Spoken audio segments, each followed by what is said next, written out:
सच्चा शासक।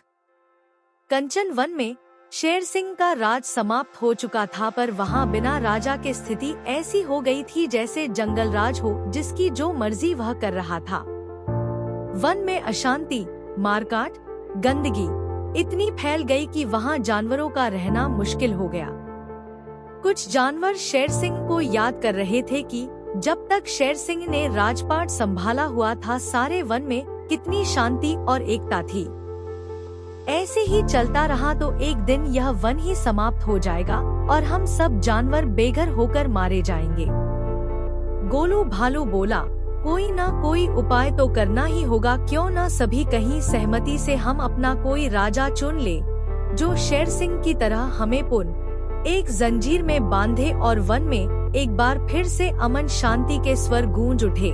सभी गोलू भालू की बात से संतुष्ट हो गए, पर समस्या यह थी कि राजा किसे बनाया जाए। सभी जानवर स्वयं को दूसरे से बड़ा बता रहे थे। सोनू मोर बोली, क्यों न एक पखवाड़े तक सभी को कुछ न कुछ काम दे दिया जाए, तो अपने काम को सबसे अच्छे ढंग से करेगा उसे ही यहाँ का राजा बना दिया जाएगा। सोनू स्वीटी की बात से सहमत हो गए और फिर सभी जानवरों को उनकी योग्यता के आधार पर काम दे दिया गया।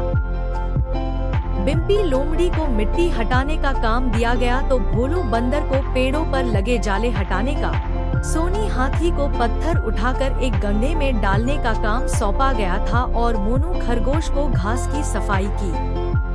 जब एक पखवाड़ा बीत गया तो सभी जानवर अपने अपने कार्यों का ब्यौरा लेकर एक मैदान में एकत्रित हो गए। सभी जानवरों ने अपना काम बड़ी सफाई और मेहनत से पूरा किया था।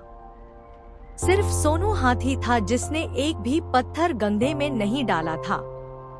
अब एक समस्या फिर खड़ी हो गई कि आखिर किसके काम को सबसे अच्छा माना जाए।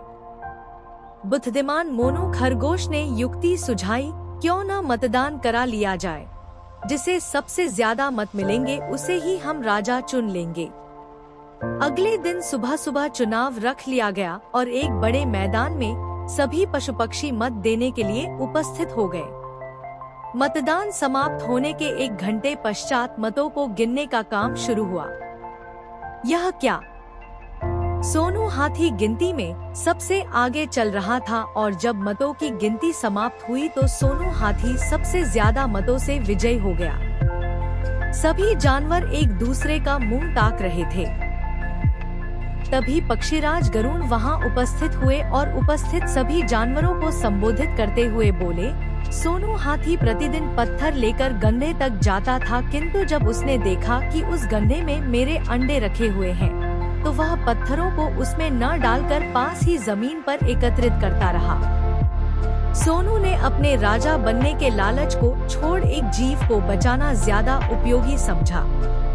उसकी इस परोपकार की भावना को देखकर हम पक्षियों की भावना को देखकर हम पक्षियों ने तय किया कि जो अपने लालच को छोड़कर दूसरों के सुख दुख का ध्यान रखें, वही सच्चे तौर पर शासक बनने का अधिकारी है। और चूंकि वन में पक्षियों की संख्या पशुओं से अधिक थी, इसलिए सोनू हाथी चुनाव जीत गया। सबक: सच्चा शासक वही होता है जो परोपकार की भावना को सर्वोच्च स्थान दे।